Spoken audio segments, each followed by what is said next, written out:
everyone. Welcome back to another episode of Flipping the Barrel, a podcast where we interview leaders in the energy space to uncover and find out more about their career and life journeys. Today, after a long-awaited time to get William Standifird on, we finally have him. He is the CEO of Intelligent Wellhead Systems, a technology firm committed to improving the safety and efficiency of completions operations through their application of well site automation and digital solutions. William's 25-year international career includes operational and executive leadership positions in drilling, completions, and production technologies with startup and major oilfield service companies, including your big names like Schlumberger, SLB, and Halliburton. His professional credentials include 6 U.S. patents, which I am still impressed with, just thinking about that right now. More than 30 peer-reviewed publications, and an MBA from the University of Houston. Williams has been married for 29 years to his wife, Sharon. They are both U.S. Army veterans and have 2 adult children also working in oil and gas. Thank you for your service, William. I appreciate that, and definitely have to honor you and your wife for that in that time. So thank you, and thank you so much for finding the time to finally meet with us on the podcast. You have an incredible history and just a lot of knowledge. So we're just excited to get into it. Fantastic. I'm happy to be here. Thanks, Will. So tell us a little bit about your upbringing. You know, you grew up in Texas, and a lot of your childhood was shaped on the hard work and dedication of your single mother that you saw, put food on the table and just go to work every day for a better future for you. But as you were growing up, you weren't too sure of, what you wanted to do with your life in terms of like what career path was for you, until I believe it was in high school. There was a field trip to the oil field, which I think is super cool. I've never really heard of that, where kids can go out to the oil field and kind of get an introduction to what the field is like. And from there, it kind of sparked an interest in you and the technology and just that lifestyle of outdoors and working hard. However, when you graduated, you decided to go into the Army. So can you tell us a little bit about what influenced you to go into the Army, and a little bit about that field trip and maybe how it changed your path later on? Yeah, for sure. So yeah, it was kind of interesting. I think being from Texas, a lot of people think that we all know a lot about oil and gas. And in fact, you don't unless you live in one of the more prolific sort of areas. So in high school, actually a group from the SPE came by, and they were looking for people to join what they called their Junior Explorers group. And I remember it very distinctly because it was the early 80s, but most of them were from Core Laboratories, and I think a few of them were from Exxon. So they must have been out of the Irving office. And yeah, I thought, wow, this is pretty cool. They came and sort of pitched some students and said, come out for a weekend and see what you like. And they took us out to Kilgore, Texas, took us out to a drilling rig and sort of showed us that, which I thought was pretty amazing that was sort of right under my nose. And then probably more importantly, what piqued my interest is on one of the visits, they took us to the Core Lab office and they had a computer. So back in the 80s, this was a pretty big deal, but they had a computer with a green screen and these floppy disks. And they were explaining to us how the computers were really going to change how the oil field worked. And I think I liked the computer more than the rig itself. Probably was smart early on thinking that way, but it really intrigued me that, wow, there's this great industry providing energy, keeping our houses warm, cooking fuel, and but there's computer stuff in it too. You're not like a roughneck. So I think with the Army, like as I transition, the biggest thing is if you don't have access to funding for college, student loans and these types of things weren't as big a deal in the 80s. One of the best ways that you can pay for your college is to join the military. And so I joined the Army and got the Army GI Bill and have benefited tremendously from those benefits. So for young people out there, if you don't know what you're doing, regardless of the country you're in, the military often has great options that could help you fund your future. And it's much easier if you want to do something with computers or technology to have some education. You could do it without that, but definitely you kind of need a place to start. But I will give full credit. It was the SPE. It was a Junior Explorer group and a field trip to Kilgore, Texas that got me hooked. I love that. And I really like that you shared about working and being as part of the Army and the military, as definitely a way that students today can get that support. But not only that, but we in the oil field, we have a lot of veterans, you being one of them. And I think it's a great opportunity for those to explore also different parts of the world through working in the military. But then additionally, the skill sets that you learn there, you also can bring into energy. So looking back on your 8-year tenure in the Army, where you also found and met your wife, which I think is really incredible, and I'd love to hear that story. You reached a point where you felt it was time to transition and focus more on your educational journey. And as you mentioned, there are these benefits to that as far as the military and the Army helping with the funding and the cost of that. Yeah. And you were interested in electronics. You just mentioned that earlier too, and inspired to attend a college, but with the financial constraints, it makes it hard. Instead, you made the decision to enroll in a trade school, which I would like to add now. Trade is definitely huge and needed. So anybody listening, trade is I mean, that's a great spot to be in now in 2023. We definitely need trades. It was during this time that a recruiter approached you, targeting veterans who were well suited for the oilfield industry due to their Army experience. Initially, you were particularly inclined to pursue this career path until the recruiter kind of told you about the significant amount of opportunity as far as monetary opportunity to work offshore, which I'm sure we're all intrigued by that when we first hear it. Can you talk about how this influenced your decision, but also just a little bit more about your time in the Army and being a veteran working in oil and gas?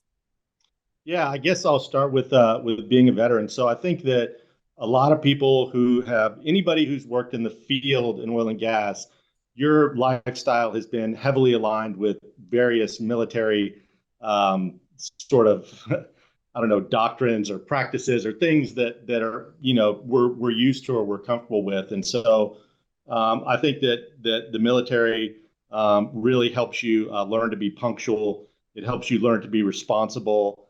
It helps you to try and learn to make things that are simple and sort of, error-free or not prone to errors, right? Checklists. You need to be able to work well under pressure. And so all those things really align well with the military. And in fact, it was a Schlumberger recruiter that came to the trade school in Nashville, which is just south of Fort Campbell. And he actually told us, actually, there were several of them. I think it was 2 young ladies and 2 men. And they said, here's the thing. We hired a lot of sort of Ivy League graduates and so on and electrical engineers to work in wireline. And the problem is we're having a retention problem when we send these people to work offshore in particular, right? That the lifestyle is very demanding. And so we started hiring veterans that had a lesser degree and a lesser credential because they basically outworked the difference in education, and they were able to stick around longer in terms of the Constitution required to prosecute those roles. So it was funny because I have this memory. If you're in the oil field, all of us know Schlumberger. But I remember at school, we were like, Schlumberger, who is this French company? And like, what is this even, what do they even do, right? And so we were all like really skeptical. And the recruiters wrote on the board, they wrote a number. This would have been 1995. And it said $30,000. And they said, yeah, we talked to your, basically your employee benefits person here. This is the average salary you all will expect to make upon graduation, about $15 an hour. And you're going to be home on weekends and nights, and it's going to be great. And if you work hard, maybe you'll make 50 or 70, which was a lot more money then than it is now. And then they wrote a number on the board, and that number was 80,000. And they said, but if you go to work for Schlumberger and you're successful, this is how much money you're going to make the first year. And so, of course, eyes as big as saucers. I had 2 young children at the time, and I thought, wow, I need that $80,000 one. And so after that, sort of the people that stayed, very good if you follow like corporate storytelling for presentations, right? They got our attention. So if they'd have given the pitch deck first, they wouldn't have had anybody's attention, but they threw that in there, got our attention. And I thought, wow, this is really cool, right? So I get to ride boats and helicopters. I'm going to get to work with computers and electronics, and I'm going to get to do something that other people don't get to do. And so, yeah, I went through the recruiting process with Schlumberger, and I started as a field engineer for Anadril. working in the Gulf of Mexico when MWD and LWD were still pretty new. And we were basically replacing wireline tools with logging while drilling tools. And that was a fantastic entry for me because I got to find out that in the oil field, you do get to hurry up and wait a lot. So you have to be at the heliport at 4 a.m. for a flight that might leave at 7 a.m., but then because of fog, probably doesn't leave till 11 a.m. And then when you get to the rig, somehow you're already 12 hours behind schedule because you were supposed to be there yesterday. But you still have to hurry up and rig up and work tirelessly under high pressure conditions, only to get sort of barked at because the dollar value on your ticket is too high to get back on the boat home usually and do it all again. So I thought, wow, this is just like the Army, except I'm getting paid better. So yeah, I think it worked out really well for Schlumberger. I think a lot of traditional college graduates, the ones who had been in athletics, also seemed to stick very well. But you have to have, both of you know, you have to have a degree of constitution to stay in oil and gas. And it's not just like the hard work every day. Not everybody can play that hurry up and wait game.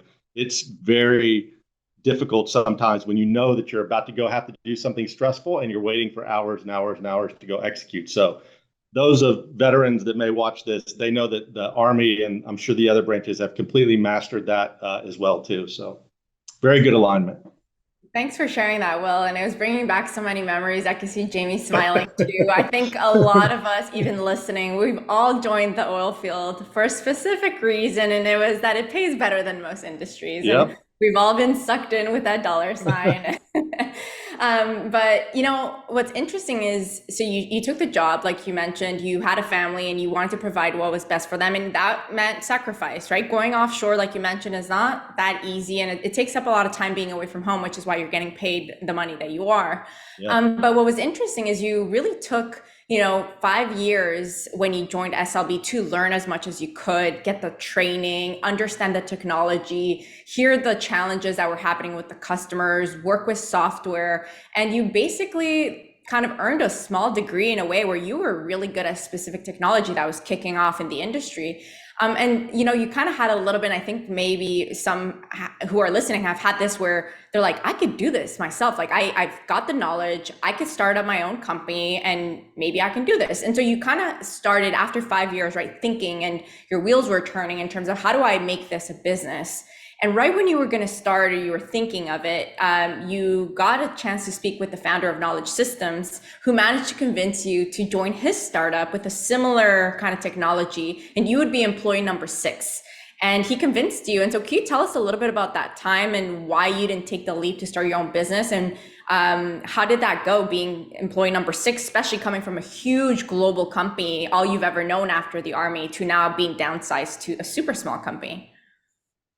Yeah, I think that, again, I'll give tremendous credit to Schlumberger, fantastic organization. The training was amazing. So not only did I get immersed in logging while drilling, I got exposed to petroleum geomechanics and how we were applying that to solve customer problems. So a friend and colleague of mine who's now at BP, Stephen Edwards, Dr. Stephen Edwards, he and I basically, sort of got on the back of a napkin as we were doing new stuff and started thinking, wow, a couple people could make a lot of money doing this, right? Because this isn't a lot of money for a company like Schlumberger Consulting and these things. So we sort of hatched this plan as young, ambitious Schlumberger folks to start our own business. And yeah, this company, Knowledge Systems, who was providing some software for that, when the founder sort of learned about that, he immediately called me and said, William, this is my 3rd business. I've exited 2 others. It's unbelievably difficult to start your own business, and you're probably going to fail. And so, well, look, it's you're going to get to own a piece of this business, and you're going to get the startup experience. But basically, I'm here to kind of shepherd us all through this. And so, it was still an unbelievably risky proposition. For at that time, I only had my 2-year degree and 5 years experience with Schlumberger and a young family. But I've always felt like, a lot of people spend time planning their lives to the end. And I sort of view life as like a series of doors are always in front of you. And sometimes you can pull on the doors as hard as you want and they won't open. and other time doors pop open and you have a choice to either walk through it or not. And I saw this door pop open, and looking in hindsight, unbelievably risky. I decided to step through it and go to that company, and it was a huge culture shock. Um, I think if you're at a big company and you haven't been to a smaller company, what you don't appreciate is people will talk to you just because you're at that big company. Your business card, literally, that brand equity makes you credible, particularly the big three, Baker, Halliburton, and Schlumberger, right? If you have that on your business card, people are going to take that meeting with you, right? You may not sell something, or they may not believe you, but like they're going to take that meeting. And when you go to a smaller company, it's much harder, right? Because they don't even know who you are. They don't know if you're a scam, or, at that time, there were a lot of sort of illegitimate oil field service things going around. They called, snake oil and so on. So very difficult, but at the same time, very rewarding. Again, big stretch task. At a small company, you learn to do everything yourself, from making your own coffee to making your own copies. I remember I was on the consulting side. I ran the consulting side of KSI. It was a big deal when we switched from tapes to discs to CDs. And when we make the CDs at the end, we had to paint them, right, to color them. And so we had one CD printer. Sorry if I'm dating myself, but when we had to release a new version of software, everybody in the company we would order pizzas and stay there all night because we could only paint one CD at a time. So we'd have like an assembly line set up with your binder, which was your user's manual. Then somebody was burning the software on the CD. Then somebody was putting it in the printer. And somebody was finishing the binder.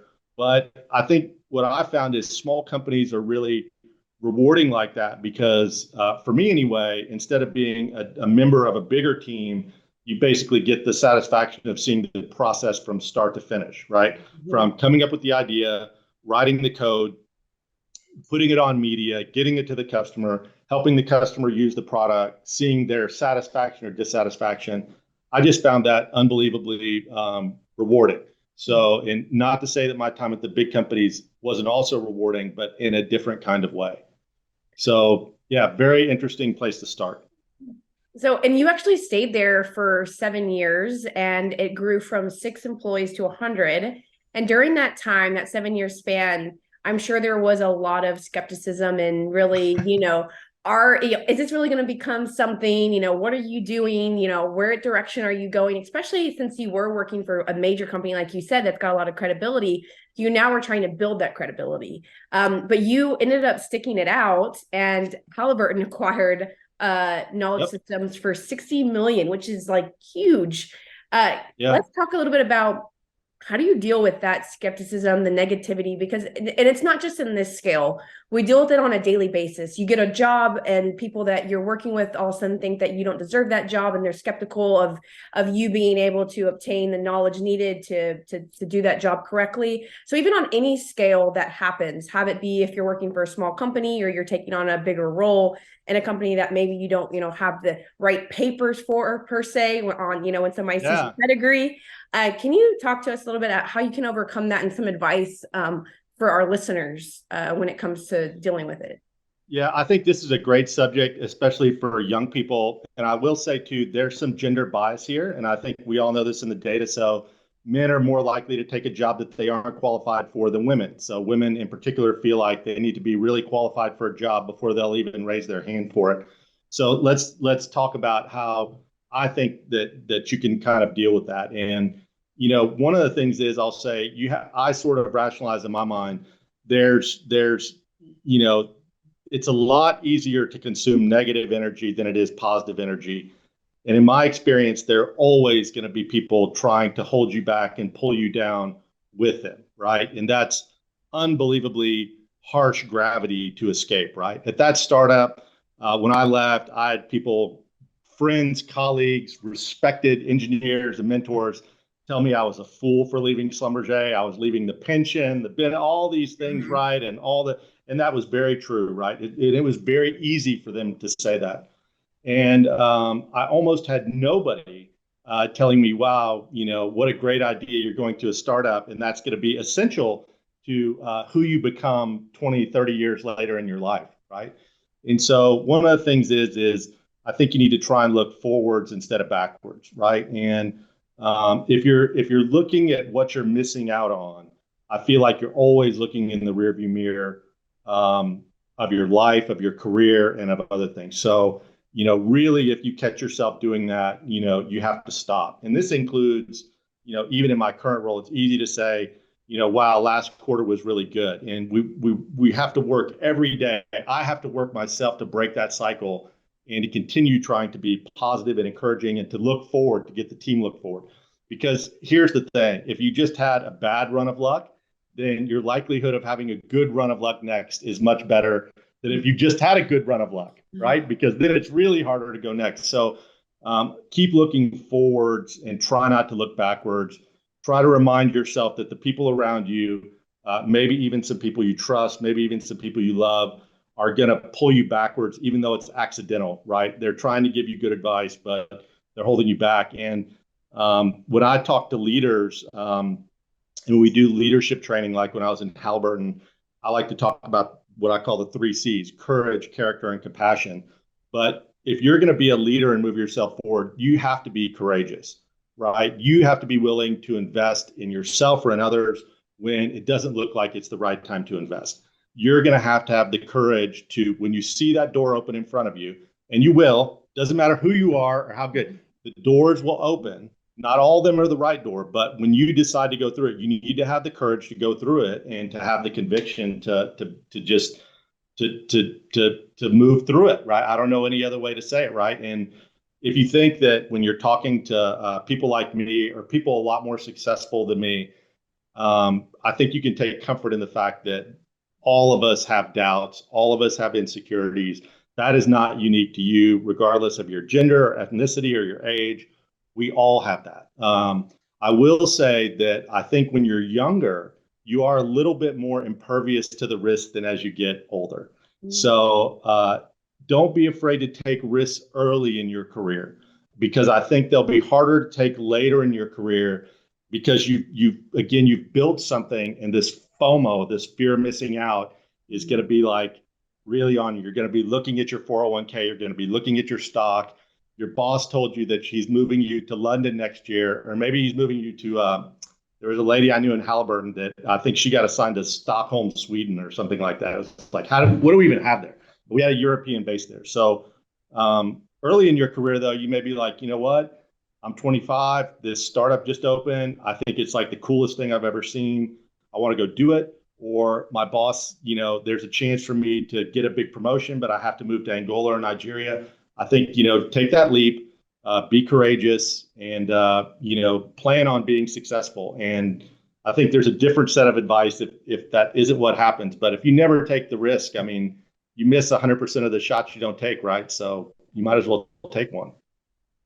I love how you put it. The bigger the risk, the bigger the reward, and you do have to get out of that comfort zone. And I really like what you mentioned is, if you're young, you're early on in your career, you don't have that much responsibility compared to as you keep climbing, it's just going to get harder. And now's the time to learn, because a lot of times, to your point, you can take a risk and it doesn't always work out, but you're going to learn. And then the second time will get better and better. But we wanted to talk to you a little bit on kind of, and you've already kind of mentioned this, on kind of diversity and inclusion and fostering successful teams and businesses. And you mentioned that during your time at Halliburton, you really found that, you were prioritizing gender balance and just diverse teams in general, global company, et cetera. But you really felt like for the first time, you were, as a leader, you were noticing just the benefits of it. Can you tell us a little bit more on why fostering diversity and inclusion was important to you then and it still is today? Yeah, I think it's, I'm a proponent. So let's just take it from that side. So I think they teach you in business school lots of reasons why diversity matters. You can think of it like aggregating concrete. If it was all sand, the concrete would be brittle and fall apart.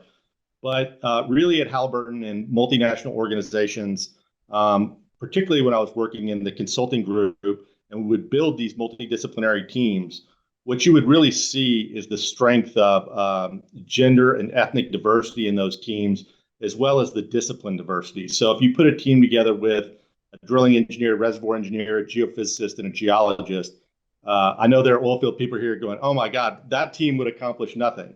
It's actually not true. But it actually works better if you include ethnic and gender diversity in those teams as well too. And the reason is that they all look at the problem from a slightly different angle, and they're all encultured slightly different to solve problems in a slightly different way.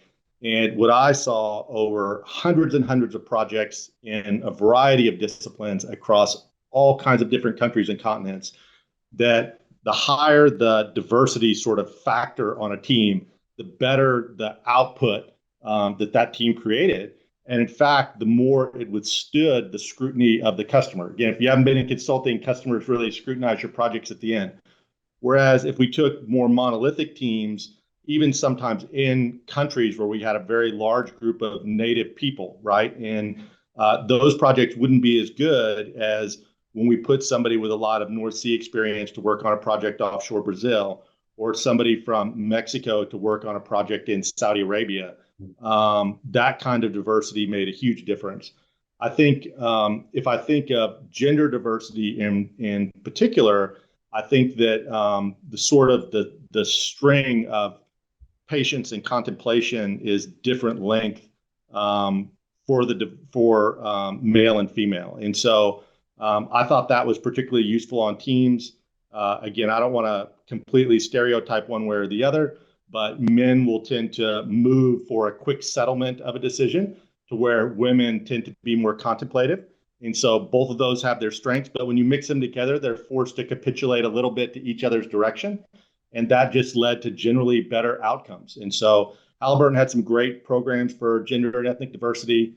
I was privileged to have a lot of good training by them, and then help with some of the diversity and inclusion groups that we had there. And so if you don't believe me, all I can tell you is just try it. So, but I've built my career on having very diverse teams of people around me, and I continue to do that to this day. And if I find I'm low on a concentration, I will intentionally move, particularly to add gender diversity to my leadership teams, to try and get it as balanced as I can, just to make sure I have those benefits.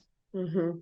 Yeah, I think everything that you had mentioned is so valid. And personally, from my level and currently working in a global company, I see everything that you just said. And especially when I work with the European team versus the US team, think very differently. And when you bring them together, it really gives you a really unique perspective that I would have never had if I just would have stayed working with North American colleagues.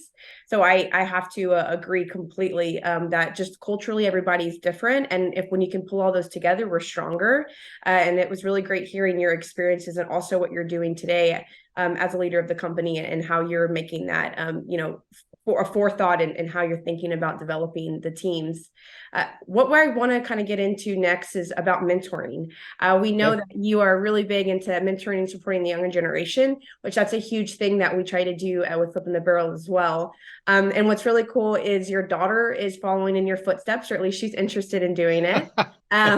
So love to hear about that. And, considering this generational gap, which is definitely there, we've talked about this. I feel like even when I was entering in the oil field, there was this generational gap. But I think now, just given with COVID and what the next generation is really expecting, it's not just a gap, it's also an expectations of how a role should play within an organization, and their impact is what they're really interested in.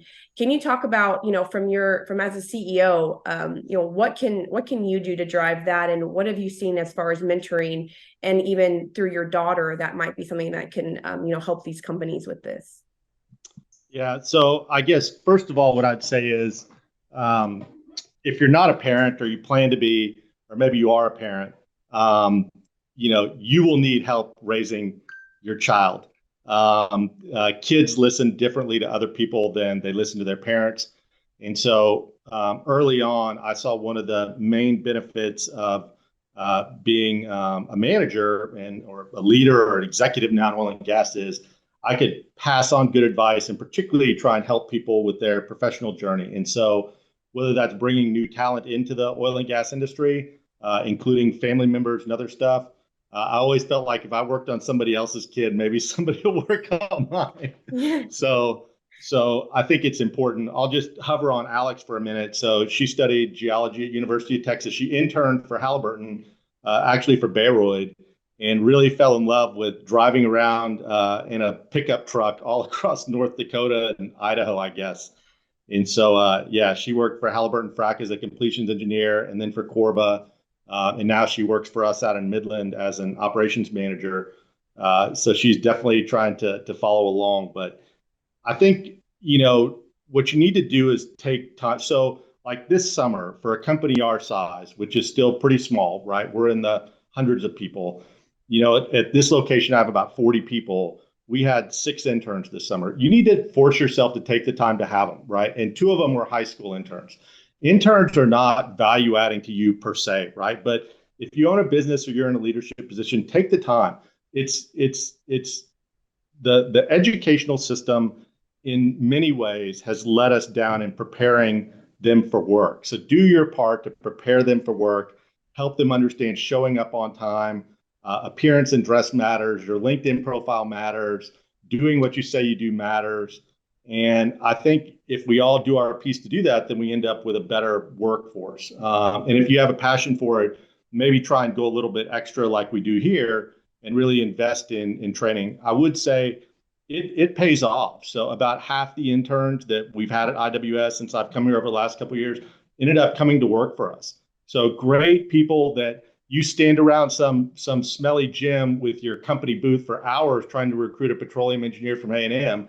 Just go get one as an intern when they're a sophomore instead of a senior. Have them work for you for 2 summers. They're coming to work for you, right? Yeah. And so we've been enormously successful doing that, and I love taking the time to do it. There is a big, I think if we talk about generations, there's a big difference between me and the boomers. So I'm an Xer in the middle.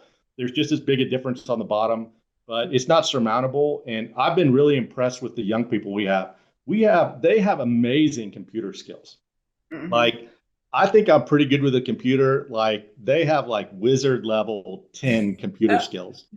And so if you could just get them on a business problem, they've been really impressive. So, go get some interns next summer. I wanted to add, when you mentioned, the high school, it made me think of sports. So, in sports, they start super early. These colleges start recruiting in high school, if not before that. Maybe we need to start doing the same thing and bringing people in high school to influence them into our industry. So thanks for sharing that. Yeah, the high schoolers we took out to a fracturing location in North Louisiana this year. Had them work in the shop, had them work for accounting, they work for sales. We just put them through a rotation. Great two young men that are Aggie, they're aspirational Aggies. I don't know if that's a thing, but according to them, they're basically already graduated. But I think it was a fantastic experience for them. And what a great experience for us. I told the department managers that dealt with them, like, I want to see how you guys interact with these people, because this is who's coming to work here in a couple of years. So you might as well start now figuring out how to communicate with them, whether you're texting them from the next office or whatever. I love it. That's what we did. It's a win-win if you ask me, right? You're training them and they're training you and teaching you some new cool tricks that maybe you didn't even know with your computer or Chat GPT or all the other fun stuff that they know, right? Yeah, absolutely. And so, Will, to close, we always like asking this question, but, especially you mentioned your 2 children now coming into the workforce, or in the workforce, specifically in the energy industry. What is one piece of advice that I guess you would give your daughter who joined or who's working with you to help her in her career? Maybe that somebody gave you once, or that you learned the hard way through a failure. Wow, you saved like the toughest question for last. So, I don't think I have this phrase exactly right, and we talked about it earlier, but fortune favors the bold, and be conscious of when those doors open around you. It may not be on your timing, and it may not be what you want or what you thought or what you planned for, particularly like for engineers or people that have a very disciplined petrotechnical view. You may get the opportunity to work in sales or HR or in renewables or something that you just know, like that door will open. And, don't dismiss that so easily, and realize that the people who, again, take risk early and take calculated risks are, I think, by and large, going to do better overall than the people who basically took the low road which was less stressful, certainly, over the course of your career. And so if your trajectory, if you have big aspirations for your career, you are going to need to take a large number of calculated risks in order to get where you want to go. So none of us who've had some success in oil and gas or probably anywhere have done so without taking life-threatening, nerve-grinding, fear of failure, thought I was going to die, or whatever risks. So you're just going to have to take them. I mean, not a better way to close than fortune favors the bold and like the life-threatening risk you have to take. But in all clarity and honesty, I mean, that is the truth, especially if you want to excel in anything. The risk is always, I tell so many people this, the same thing. It's like, if you want to do something big and bold, then the risk is going to be big and bold. It's never that the risk is, minuscule, and then the opportunity is huge. Because if that was the case, then we would all be CEOs and millionaires and it would be super easy. But that's not how it works in the real world. And I felt like the whole time you were talking on this episode, like you were speaking to me, and like I just absolutely loved all your advice, everything about the risk that you took, and also during those times, how you persevered and you continue to be consistent. But ultimately, diversity at its core has really helped you throughout your career, and leadership and teams is bringing in that diverse perspective. So I just thank you so much for joining, and thank you again for your service. And just you spending that time too in the Army just speaks a lot about you and your character. So we're very appreciative to have you on, and thank you. Yeah, thank you for having me. Thank you, Will. If you like this episode, please like, subscribe, leave us a comment. We love to hear from you, and we will catch you on the next one. Thank you, guys.